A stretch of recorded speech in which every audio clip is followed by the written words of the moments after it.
Bunge, sasa nimwite Waziri wa Fedha Mheshimiwa Dr. Mwigulu Lameck Nchemba Madelu aje ahitimishe hoja yake.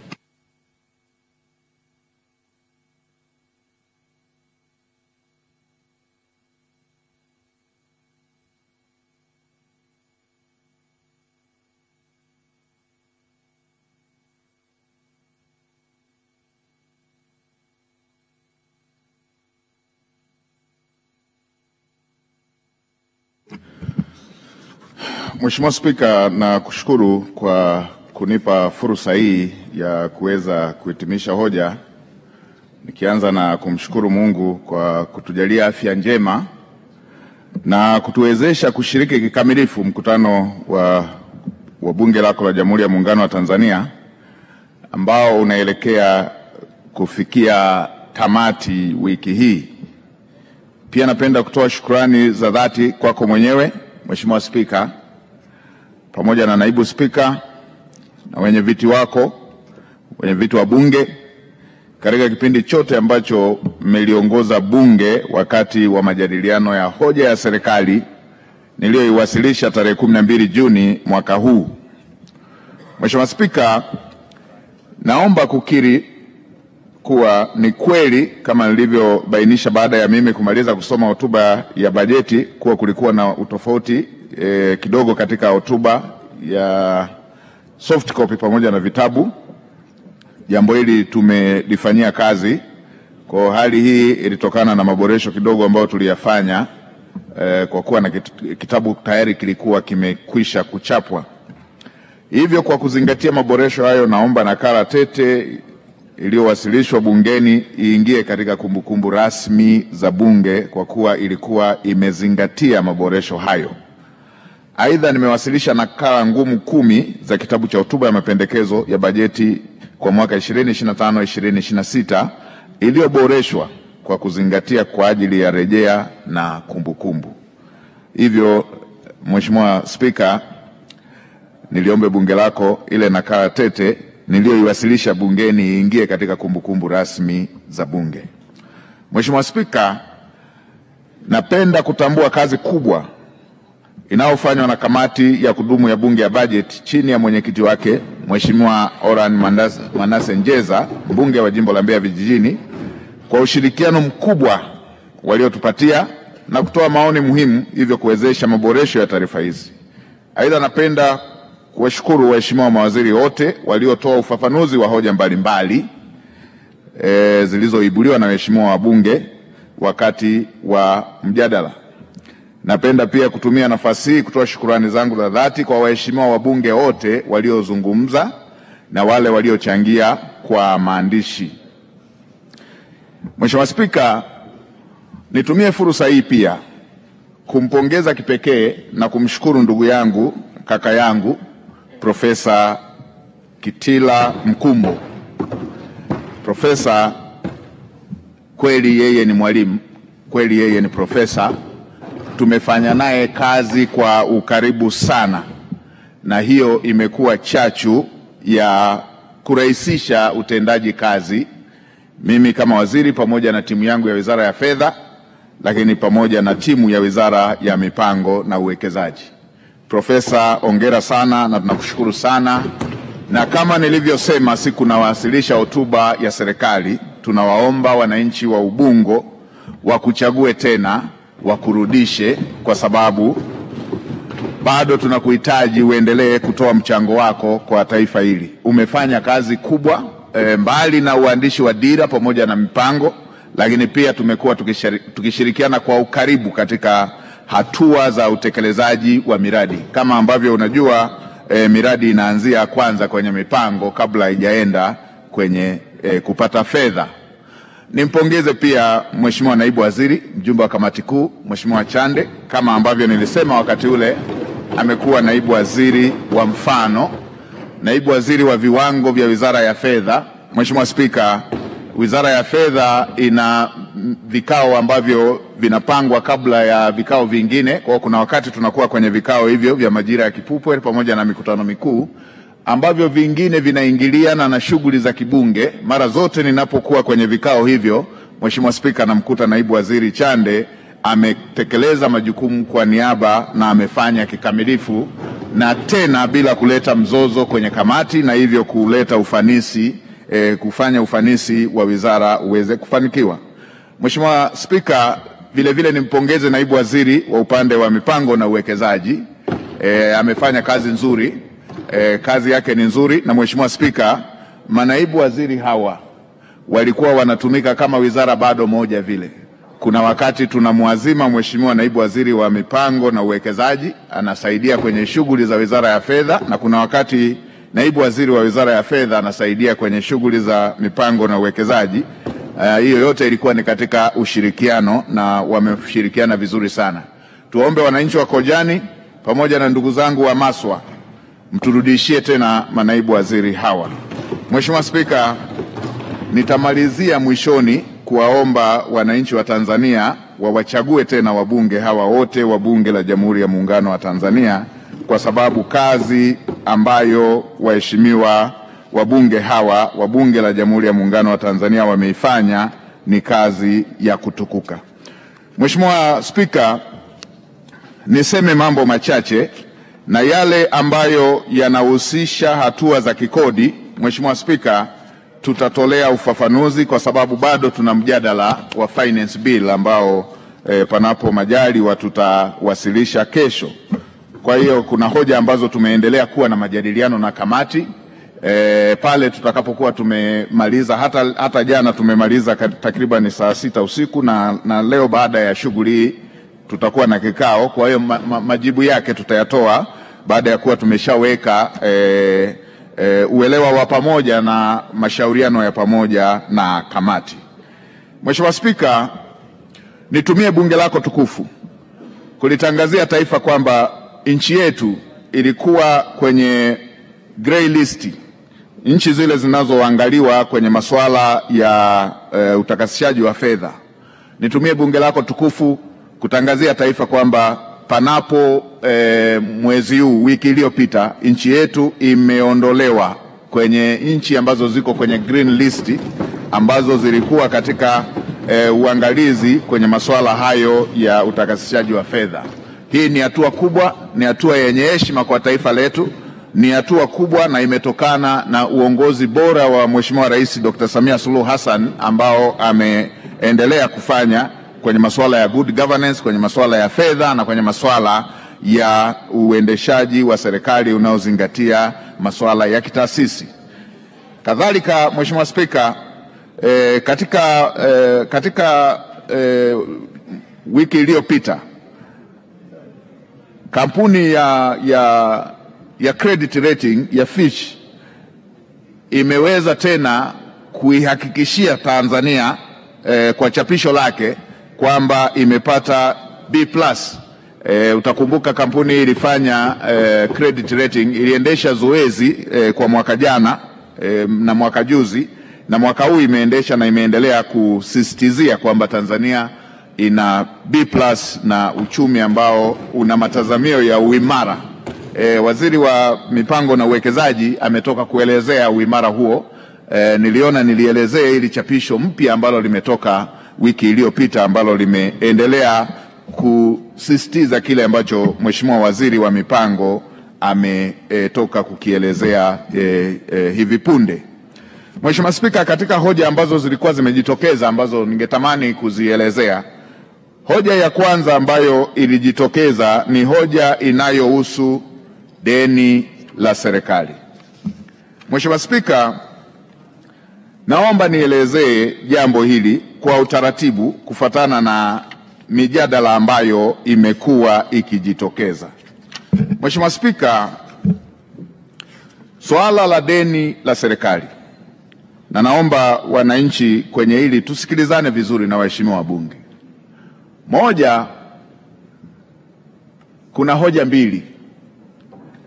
Hoja ya kwanza ni deni la taifa na hoja ya pili ni deni la serikali.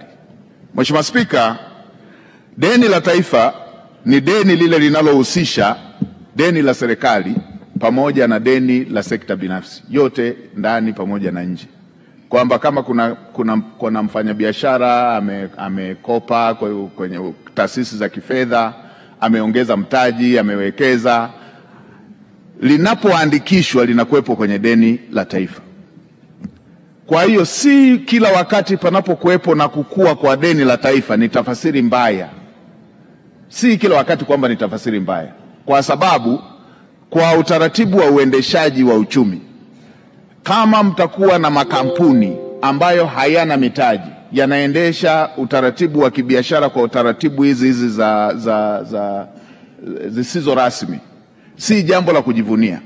Kwa hiyo hata sisi tunapokwenda kujadiliana masuala ya kifedha, tunapokwenda kujadiliana na IMF, tunapokwenda kujadiliana na Benki ya Dunia, tunapojadiliana na Benki ya Maendeleo ya Afrika, tunajadiliana sehemu ya fedha zinakwenda kwenye shughuli za serikali na sehemu ya fedha zinakwenda kwenye mataasisi binafsi, ili kuwezesha makampuni haya yaweze kupata mitaji, yaweze kuendeleza uwekezaji.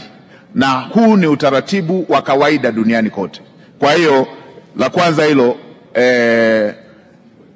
wananchi hawapaswi kushtuka ina habari ya deni la taifa, deni la taifa, deni la taifa, deni la taifa, kwa sababu sehemu kubwa inaenda kwenye upande wa makampuni binafsi, na wala si serikali inayowajibika kulipa, na wala si serikali inayoweka garantii. Wanakopa kwa utaratibu binafsi na wanalipa kwa utaratibu binafsi. Mheshimiwa Spika, ukirudi kwa upande wa deni la serikali, Mheshimiwa Spika, utaratibu wa masuala ya madeni, ndio maana linaitwa deni la serikali, ni deni linaloangaliwa kwa kuhusianisha na mapato ya serikali. Mheshimiwa Spika, na serikali zinatumia utaratibu wa kukopa ili ziharakishe utekelezaji wa miradi. Kinachoitofautisha Tanzania na nchi zingine ni nidhamu ya matumizi ya fedha hizo zilizokopwa. Kuna nchi, Mheshimiwa Spika, na hapa tuelewane vizuri na Watanzania wote, kuna nchi, ni kweli, kuna nchi zinaingia kwenye matatizo ya madeni, na zinaingia kwenye matatizo ya madeni kwa sababu ya kukosa nidhamu ya matumizi ya fedha walizozikopa. Zipo nchi za aina hiyo, wala tusibishane, zipo, zinaingia kwenye mitego hiyo ya madeni. Moja, zinakopa bila kuangalia uhimilivu wa kitaalamu. Uhimilivu wa kitaalamu unazingatia mapato vis-a-vis mikopo unayochukua. Na hii hata kwa mtu binafsi ipo, ni swala la nidhamu lipo. Lakini la pili ni matumizi ya mikopo hiyo inayochukuliwa. Kwa hiyo mimi niwaombe mtu yeyote akitaka tujadiliane swala la madeni, tusijadiliane figa, tusijadiliane ile namba. Tujadiliane kama kulikuwa na umuhimu wa kuikopa hiyo fedha kuhusiana na shughuli tuliyoitumia. Leo hii nendeni mkaangalie kwenye miradi na mateso ambao wananchi walikuwa wanapata. Alafu leo tujadiliane kama ile fedha tulivyoikopa tulistahili kukopa au hatukustahili kukopa. Kwa mfano, tukienda kwenye deni ambalo lipo upande wa Benki ya Maendeleo ya Afrika. Mheshimiwa Spika, tumechukua mkopo, tumejenga barabara inayotoka Dodoma kwenda Manyara. Zamani kutoka Dodoma kwenda Arusha ilikuwa lazima upitie Morogoro ndo uende Arusha. Tuulizane tu, je, ilikuwa ni sahihi kuchukua fedha hiyo tukajenga barabara inayokwenda Babati, au tungeacha vile vile deni liendelee kuwa dogo, lakini ukitoka Dodoma ukitaka kwenda Arusha upitie Morogoro na Tanga. Hivyo ndio vitu tunavyotakiwa kufananisha. Tusifananishe namba tu kwamba deni limekuwa, kwa sababu Mheshimiwa Spika, deni ni fedha zetu, ni fedha, ndio maana tunahusianisha deni na mapato ya serikali. Ni mapato ya serikali, ni fedha zetu. Kwa hiyo ni swala la kuchagua. Haya, barabara ya kutoka Singida mpaka Mijingu ni mkopo. Ni swala la kuamua sasa, tuseme, je, kwa wale waliokuwa wanatoka Singida kwenda Arusha, ukitoka saa 3 Singida unafika saa 3 usiku Arusha, na mkiwa abiria, mkiwa na mazao, vyovyote vile lazima mkwame, then tukubaliane, je, ulikuwa uamuzi sahihi kuchukua fedha hiyo na kujenga barabara ili uchumi utakaochochewa kutokana na barabara uweze kulipa deni lile? Haya ndo mambo tunatakiwa tuyalinganishe. Tusihangaike kulinganisha namba kwamba mwaka huu deni lilikuwa hili na mwaka huu deni liko hivi. Tulinganishe kama miradi ile tulikuwa tunahitaji au hatukuwa tunahitaji. Chuo Kikuu cha Dar es Salaam kimejengwa kwa mkopo, fedha zetu za mifuko. Tunatakiwa tulinganishe. Leo tuna wanafunzi wote wale wako Chuo Kikuu cha Dar es Salaam. Tuangalie, je, tungebakiza deni liwe dogo tusiwe na chuo hiki?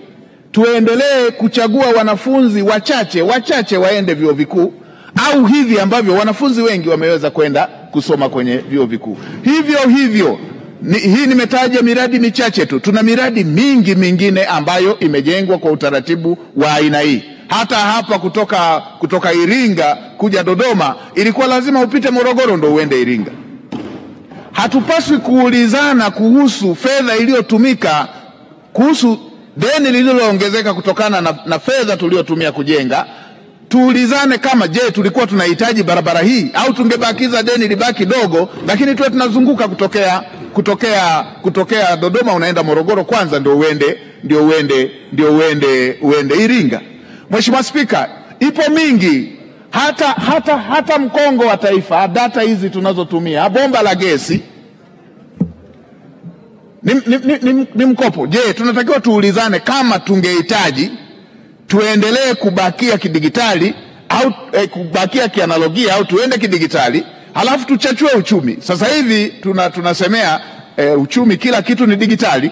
Tulitakiwa tuambizane, tuongee kwa takwimu za aina hiyo. Mheshimiwa Spika, hiyo ni sehemu tu nimetaja, lakini miradi ya aina hiyo iko mingi. Tuna miradi kwenye nishati, tuna miradi kwenye afya, tuna miradi kwenye maeneo ya elimu. Huu ni utaratibu wa kutumia mapato ya serikali. Mheshimiwa Spika, nalisisitiza hili kwa sababu asiyejua mambo haya huwa wanaenda kuwatisha watoto wa Kitanzania kwamba hata wewe uliye mdogo unadaiwa hiki. Mheshimiwa Spika, hili ni jambo la mapato ya serikali, na hicho ndicho ambacho huwa tunapima kwenye uchumi. Kwa maana gani nasema ni mapato ya serikali? Mtu mwingine anasema kama ni mapato sasa si ni Watanzania watalipa. Ndio, ni matumizi ya mapato ya serikali, kwamba hata bila deni kodi lazima ikusanywe, itakusanywa kutekeleza miradi.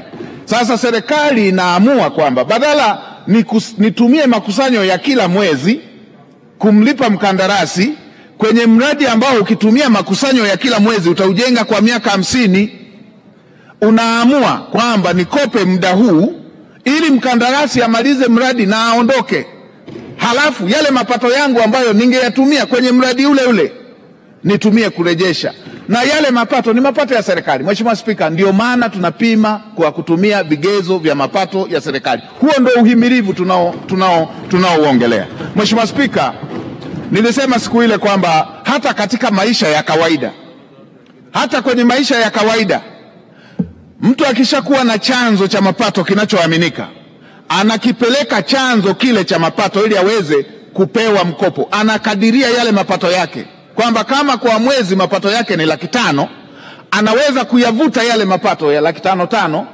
akayavuta kwa miaka 5 akayaleta hapa leo, halafu anakuwa na kiwango kikubwa kinachoweza kutekeleza jambo kubwa kwa wakati ule. Yale mapato kwa sababu yapo yanakuja, angeyatumia anyway, angeyatumia tu hata bila kuyakopea, anatumia kuyalipa kwenye mkopo ili hali akiwa ameshamaliza jambo lake. Kwa hiyo Mheshimiwa Spika, fedha tulizokopa tukajenga UDOM, tungeamua tuanze kujenga msingi kwa makusanyo ya mwezi mmoja, tuje hatua ya pili, tofali la 3, la 4, tujenge darasa moja, tujenge na la 2, tujenge na la 3. Ingetuchukua miaka mingi, miaka hii ambayo tunatumia kupeleka marejesho kumaliza kujenga ujenzi ule. Hivyo na reli, kuna miradi mingine iliyo mikubwa hata hauwezi ukatekeleza tu kwa utaratibu ule. Kwa mfano, mradi wa dola bilioni 10 kama wa reli, ukitaka uanze kujenga kwa kukusanya kila mwezi umlipe mkandarasi, mpaka ufikishe dola bilioni 10. Dola bilioni 10, trilioni zaidi ya 27. Maana yake utamweka mkandarasi site kwa zaidi ya miaka 40. Mheshimiwa Spika, hichi ndicho tunachosema kwamba haya ni mapato ya serikali, na wataalamu wetu, na si wataalamu wetu tu, wataalamu wa Benki ya Dunia, wataalamu wa IMF, wataalamu wa Benki ya Maendeleo ya Afrika, wataalamu hao wa Moody's, Fitch Ratings, hao ambao tumetoka kuwataja, wanaridhika na utaratibu ambao Tanzania inatumia wa kusimamia masuala haya ya mikopo. Ndio maana tunasema zaidi ya asilimia 73 ni mikopo ya muda mrefu. Na kwa nini ni mikopo ya muda mrefu? Riba zake ni ndogo, lakini pia inatusaidia kuweza kupata fedha nyingi zaidi kwa ajili ya kutekeleza mradi huo wa maendeleo. Kwa hiyo niwaombe Watanzania, moja, ni lazima tuheshimu hivi vigezo vinavyotumika kupima uhimilivu wa deni la serikali, kwa sababu huo ndio utaratibu wa kitaalamu. Tunaangalia mapato ya serikali na yale mapato ndio tunatumia kwenye miradi ya maendeleo. Kwa hiyo tunachagua kupata fedha nyingi ili tutekeleze mradi unaotakiwa kukamilika, na mapato yale yataendelea kutekeleza mradi husika ili uweze kukamilika kwa uharaka. Lakini la pili, kwa yule anayetaka mjadala huu, asilinganishe namba peke yake. Tulinganishe miradi na tuseme kama miradi ile ilikuwa inatakiwa. Tanzania haikopi fedha kwa ajili ya matumizi ya kawaida. Hatujawahi kukopa fedha ili tulipe mishahara. Hatujawahi kukopa fedha ili tuendeshe magari. Hatujawahi kukopa fedha ili tulipe posho. Tunakopa fedha na kuanzia mjadala unapoongelewa. Mheshimiwa Spika, kuanzia mjadala unapoongelewa, unaongelewa kwa mradi mahususi. Fedha inapotoka inakwenda kwenye mradi mahususi. Na Mheshimiwa Spika, serikali ya awamu ya 6 ndiyo kabisa imezingatia sana kuhakikisha kwamba tunakopa mikopo ya masharti nafuu ambayo haitaleta mzigo kwenye mapato ya serikali. Kwa mfano, tumechukua mkopo ule ambao umejenga madarasa yote yale, tumewaondoa wananchi kwenye kukimbizana na huyu na jogoo, huyu na mbuzi, wengine wanakimbia. Tumewaondoa wananchi kwenye second selection. Hii ni hatua kubwa ambao watoto wanajua wakishafanya mtihani wanajua wanakwenda kwenye masomo. Mheshimiwa Spika, vimenunuliwa vifaa vya afya. Haya ni mambo ya afya. Kwenye nchi ambayo ilikuwa na CT scan 3 4, leo zimeenda kila mkoa. Hii ni jambo la afya ya Mtanzania, Mheshimiwa Spika. Kwenye nchi ambayo kulikuwa na MRI 2 1, wapi? Eneo Dar es Salaam peke yake. Leo kila hospitali ya kanda, hospitali zetu za rufaa kote kule mikoani, tumekuwa na jambo hilo muhimu kabisa kwa ajili ya afya za Watanzania. Lakini sio hiyo tu, miundombinu ya maji, kila mkoa umepata mtambo wake wa kuchimba maji. Lakini miradi ya sekta za uzalishaji, tunawekeza kwenye sekta za uzalishaji. Na hii ndio inayotupa uhakika kwamba tunakokwenda hatuwezi kuelemewa na madeni, kwa sababu tunawekeza kwenye miundombinu, tunawekeza kwenye sekta za uzalishaji, tunawekeza kwenye huduma za jamii, tunawekeza kwenye masuala ambayo yanachachua uchumi. Kwa hiyo niliona, Mheshimiwa Spika, niliongelee hili kwa sababu wengine wanapotosha kwa makusudi, lakini wengine kwa kutokuelewa kwamba haya ni mapato ya serikali. Lakini Mheshimiwa Spika, niseme lingine zuri. Tunapojadiliana miradi hii ambayo inahusisha mikopo, tunajadiliana kwa sababu ni maswali yanakuwa yameulizwa. Lakini si kwamba Tanzania miradi yote tunayotekeleza ni ya mikopo. Si kwamba miradi tunayotekeleza yote ni ya mikopo. Mheshimiwa Spika, juzi tumezindua daraja la kisasa ambalo kwa ukanda huu wa Afrika Mashariki na wa SADC hamna mradi wa aina hiyo umejengwa katika siku za hivi karibuni. Fedha zilizojenga mradi huo ni nguvu ya Watanzania. Ni mradi mkubwa, maana yake Tanzania tunaweza kujenga miradi kwa fedha zetu.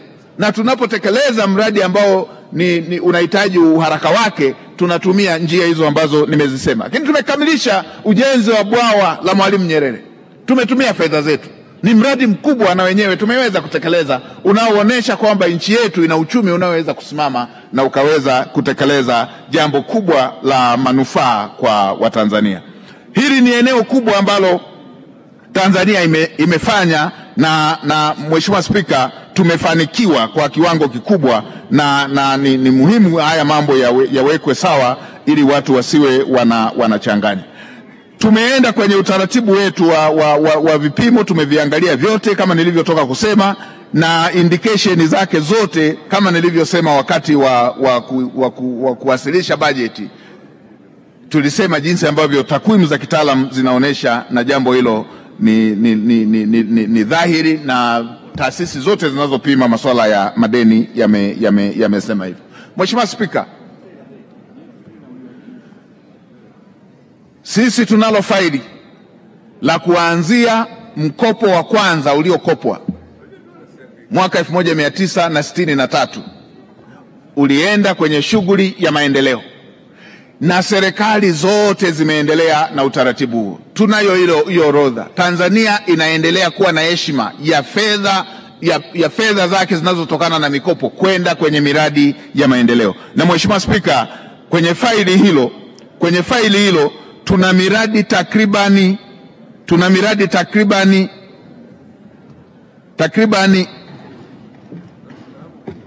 miradi ya thamani takribani miradi 1112. Hiyo ni namba kubwa ambayo inahusisha orodha ya miradi, na ni kwa ajili ya muda tu siwezi nikauelezea mradi moja baada ya mwingine, lakini ni mradi kuanzia wa kwanza na sekta iliyoenda, na huo ndo umekuwa utaratibu wa kujadiliana fedha ya mkopo kwa aina ya mradi ambao unaenda kutekelezwa. Tumetaja miradi mbalimbali, lakini hata iliyo mipya ipo kama ya Msalato, Dodoma, hizi barabara za nje. Tuna masuala ya reli. Ni fedha ambazo zimejadiliwa na zinakwenda mahususi kwenye mradi husika. Mheshimiwa Spika, nikihama kwenye hoja hiyo, Mheshimiwa Spika, kuna hoja ambazo zilijitokeza kutoka kwa waheshimiwa wabunge ambazo tumezipokea kwa ajili ya masuala ya kuongeza fedha kwenye utafiti, kuongeza fedha kwenye masuala ya elimu. Haya mambo yalielezewa vizuri jana na waziri wa sekta. Kwa ajili ya kuokoa muda nitaomba nikubaliane na maelezo ambayo yalitolewa na mawaziri wa kisekta, kwa sababu tayari tulikuwa tumesha kubaliana kwa namna hiyo. Mheshimiwa Spika, kuna hoja ambazo zilitolewa na waheshimiwa wabunge zinazohusisha fedha pamoja na miradi inayoendelea. Mheshimiwa Spika, naomba niwahakikishie waheshimiwa wabunge, pamoja na kwamba tunakwenda kwenye uchaguzi, lakini fedha za miradi ambayo mliomba zitaendelea kwenda kutekeleza miradi hiyo mliokuwa mmeiomba. Na kwa kuwa na ninyi mtakuwepo huko, mtaendelea kuiona miradi hiyo ikitekelezwa. Miradi hiyo ambayo mliombea, na ndio maana tumepitisha bajeti kwa ajili ya kutekeleza miradi ya maendeleo. Hizi fedha ambazo mmeziomba kwa ajili ya miradi ya maendeleo zitaendelea kwenda kutekeleza miradi hiyo ya maendeleo. Miradi ya maendeleo mlioiomba itapata fedha, na hii iliyokuwa inaendelea kutekelezwa itapata fedha ili iweze kwenda kutekelezwa, kwa sababu ni miradi ambayo serikali imezingatia umuhimu wake, na hiyo ndio ambayo imekuwa lengo mahususi la kutekeleza hiyo. Mheshimiwa Spika, katika bajeti ya mwaka huu tumezingatia masuala ya ukuaji wa uchumi. Ndio maana katika baadhi ya maeneo tumeangalia kuweka unafuu ili kuweza kuongeza uzalishaji. Hiyo ilikuwa ni kwa ajili ya kuhakikisha kwamba uchumi wetu unaendelea kukua. Tumeangalia kwenye masuala ya mkumbi, maeneo ambayo yalikuwa yanahitaji serikali yafanyie utaratibu ili iweze kutekeleza. Mheshimiwa Spika, tunaenda kutekeleza na tumekuwa na rekodi hiyo ya kutekeleza. Fedha ambazo zimekwenda kwenye sekta ya afya zinaashiria serikali ya awamu ya 6 imekuwa serikali ya aina gani katika masuala ya utekelezaji wa huduma za jamii. Hivyo kwenye elimu, ametoka kusema waziri wa mipango, fedha zilizokwenda kwenye elimu bila ada, fedha zilizokwenda kwenye elimu ya juu, mikopo ya elimu ya juu, fedha zinazokwenda kwenye miradi hii mikubwa ya kimkakati. Na hivi tunavyoongea fedha kwa ajili ya kipande cha 5 kinachokwenda Mwanza zimeshakuja. Fedha ambazo zitatumika kwa ajili ya kipande cha 6 zimeshakuja. Fedha ambazo zitatumika kipande cha 7 zimeshakuja, na tunakamilisha fedha za kipande cha 3 na cha 4. Maana yake Tanzania itakuwa imekamilisha ujenzi wa reli kuanzia Dar es Salaam na matawi yake, tawi linalokwenda upande wa Kigoma na baadaye kwenda Burundi na DRC, lakini na tawi linalokwenda upande wa Mwanza. Fedha zake kwa vipande hivyo nilivyovitaja tayari tumeshapata na tutaenda kwenye utekelezaji wake. Hii ni hatua kubwa ambayo itaendelea kuionyesha Tanzania ni nchi ya aina gani, hasa inapokuja masuala ya utekelezaji wa miradi ya maendeleo. Mheshimiwa Spika, kama nilivyosema, tumepokea maoni kwenye upande ule wa zile hoja zilizotolewa kama hoja za kikodi. Tutaenda kutumia kwenye upande wa tutaenda kuzijibu tutakapokuwa tunatoa hoja ya finance bill. Mheshimiwa Spika, ninapoelekea kuhitimisha, Mheshimiwa Spika, nianze kwa kumpongeza Dr. Samia Suluhu Hassan.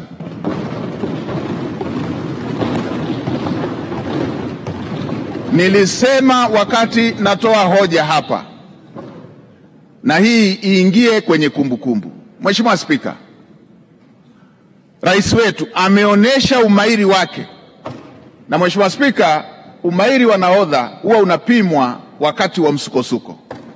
Mheshimiwa Spika, Rais wetu ameivusha nchi katika kipindi ambacho nchi zote duniani zilikuwa kwenye msukosuko. Hili ni jambo kubwa, liingie kwenye kumbukumbu kwamba Rais wetu ameonyesha ushupavu huo. Na Mheshimiwa Spika, majanga ya dunia hii kwa majira haya yamekuwa ya mfululizo. Zamani tulikuwa tunaona vipindi vikubwa na tunaandikia mathesis kwamba ilitokea sijui drought mwaka fulani, inapita miaka 10 ndio inatokea drought ya aina hiyo. Sijui oil crisis ilitokea, inapita miaka 10 ama 20 ndio inatokea ya aina hiyo. Mheshimiwa Spika, kipindi hiki ambacho Rais wetu ameivusha nchi yetu, kumekuwepo na majanga ya mfululizo. Ilikuwa COVID, tukiwa bado tunamaliza COVID, ikaja ya mzozo wa mashariki mwa Ulaya. Tukiwa bado tunamaliza hayo, yakaja ya mabadiliko ya sera za masuala ya kifedha, uhaba wa fedha za kigeni. Tukiwa bado tunamaliza hayo, yamekuja mabadiliko ya sera za mataifa marafiki ambayo yanahusu mataifa yanayoendelea ya Afrika. Masuala ya sera za kifedha, masuala ya sera za kikodi, ambayo yote hayo yamekuwa na madhara. Lakini tukiwa tunamalizia hayo, Mheshimiwa Spika, yamejitokeza na mengine ambayo yanaendelea upande wa Mashariki ya Kati. Lakini pamoja na hayo yote, Rais wetu amesimama kidete na nchi yetu haijayumba kisiasa, haijayumba kiuchumi, haijayumba kwa masuala ya kidiplomasia. Hili ni jambo kubwa ambalo limeonyesha uthabiti wa kiongozi ambaye tunaye kama Watanzania. Mheshimiwa Spika, tumechukua hatua ambazo zingine zilikuwa za kifedha na zingine za kisera. Haijaja hivi. Nilielezea wakati ule, tulichukua hatua ya kutoa ruzuku kwa ajili ya mafuta yanayoingia hapa nchini. Tulichukua hatua za kikodi kwa ajili ya bidhaa muhimu ili kuweza kuhakikisha zinaendelea kuwa affordable kwa wananchi wetu wa Tanzania. Tulitoa fedha kwa ajili ya ruzuku kwa ajili ya mbolea ili Watanzania waendeleze uzalishaji vile licha ya masuala yanayojitokeza. Bei za mafuta zilipanda.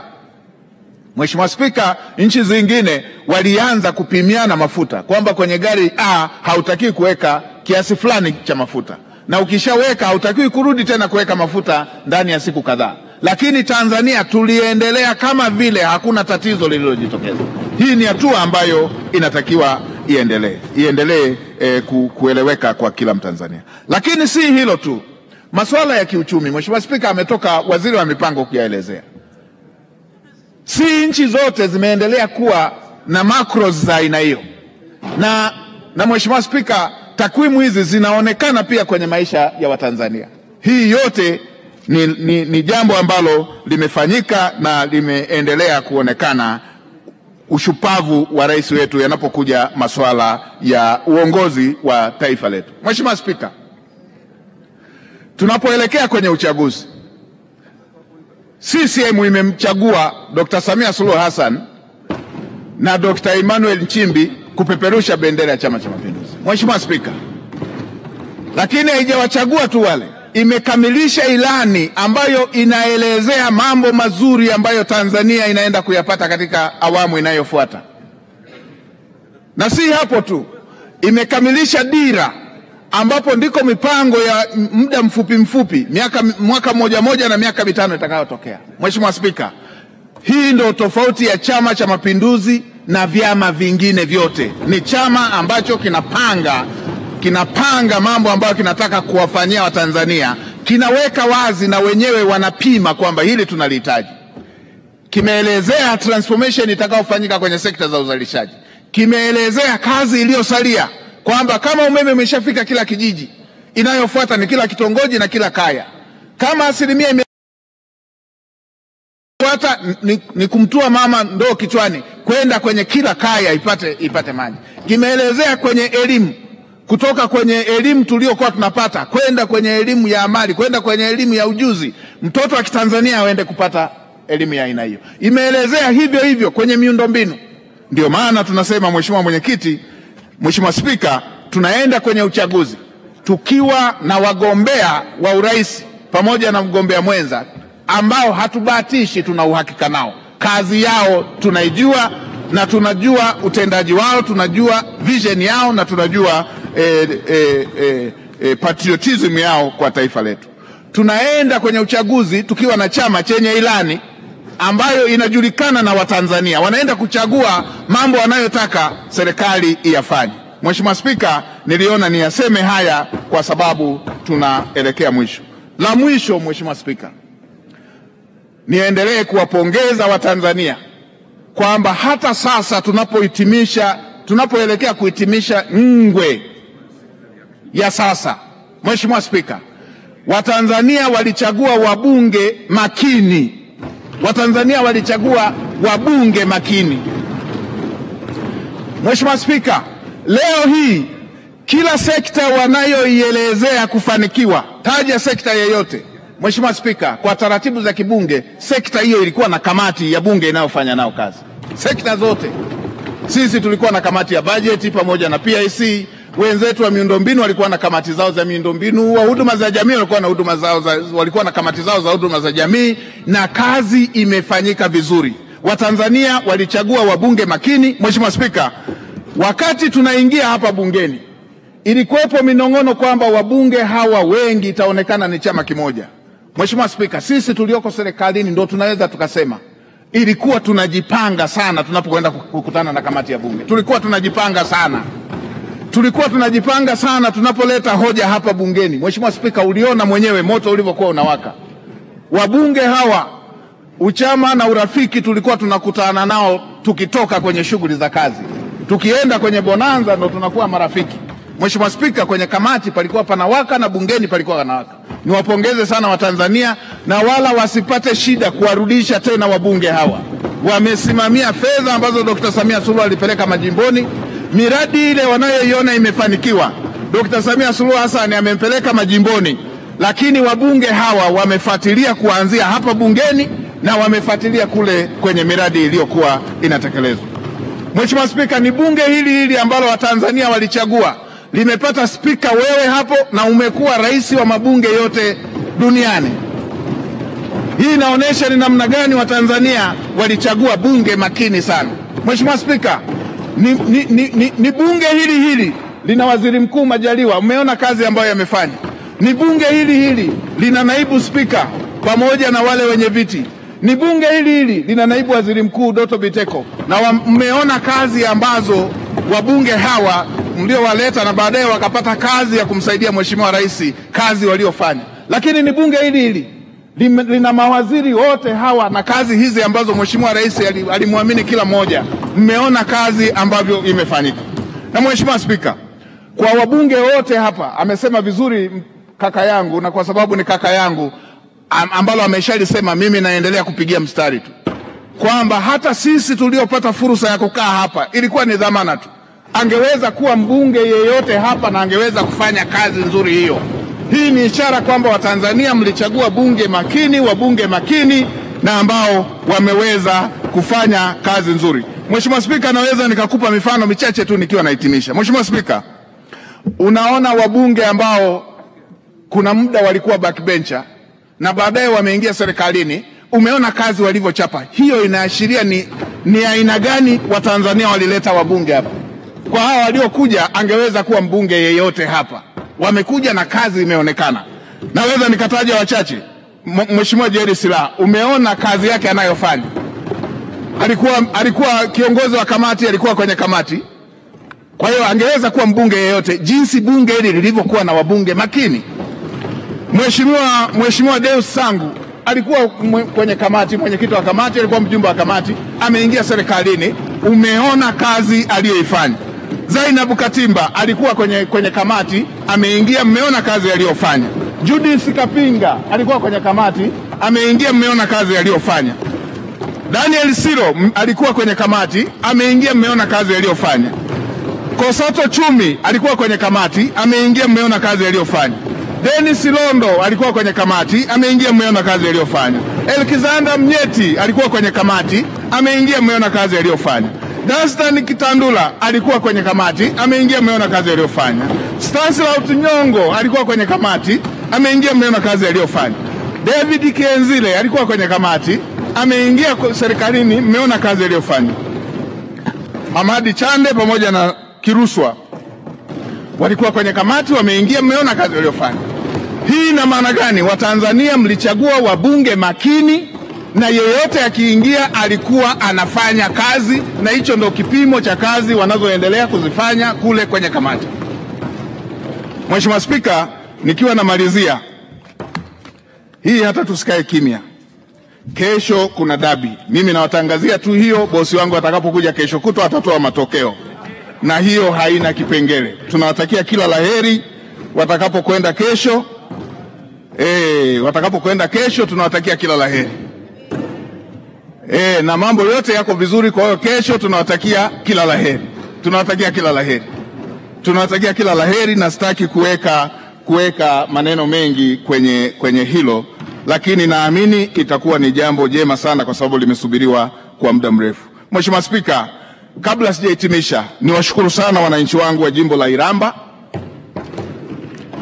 Wamekuwa nami hata katika muda ambapo niko katika kufanya majukumu haya. Nawashukuru sana, na niwahakikishie kwamba baada ya kumaliza haya majukumu nitaenda kuungana nao, na wao walishaniambia ni kwamba mpaka nitembelee mkongojo, na mimi bado nina nguvu, kwa hiyo nitaendelea kuwatumikia.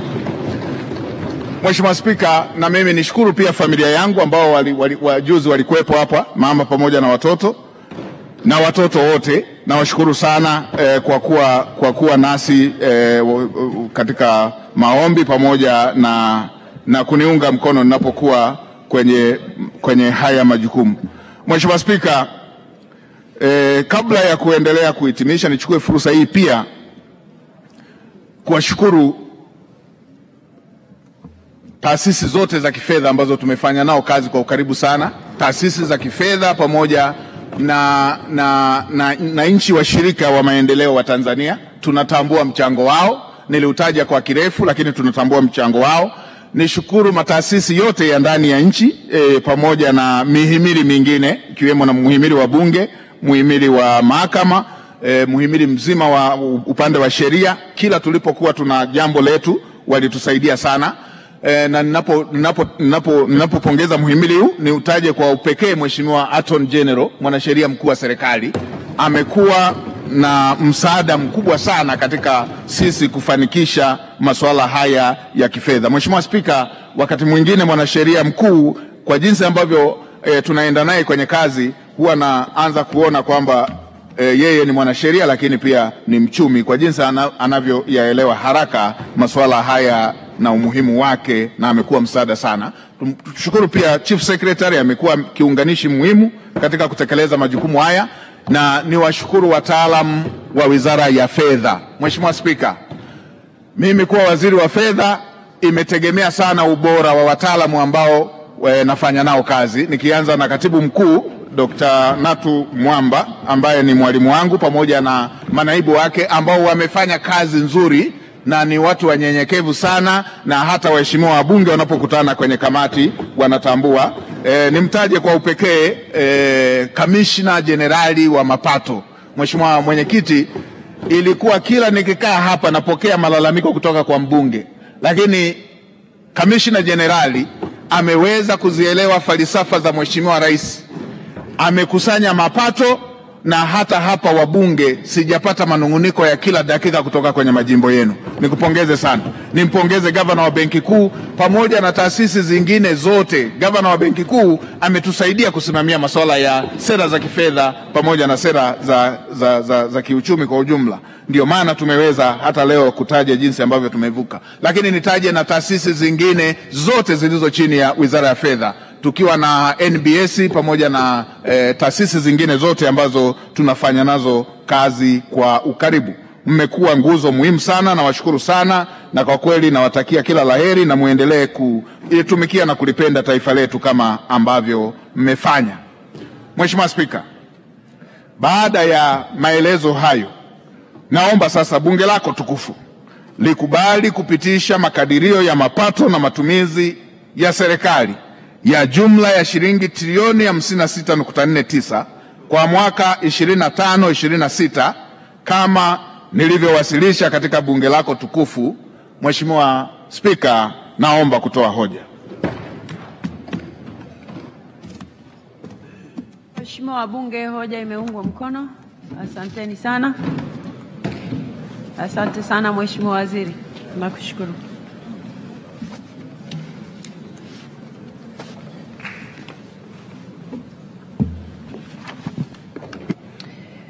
Waheshimiwa wabunge, kwa utaratibu tulionao, baada ya nyinyi kuunga mkono hoja mngehojiwa ili hoja iwe sasa imeamuliwa na bunge.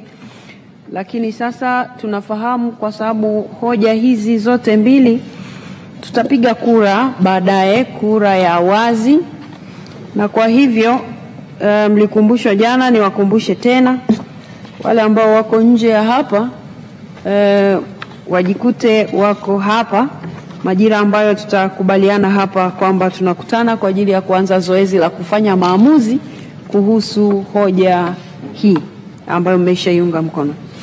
Waheshimiwa wabunge, kabla ya kusema muda ambao tutarejea hapa, basi nilete tangazo la wageni ambao tuko nao hapa bungeni. Tunao wageni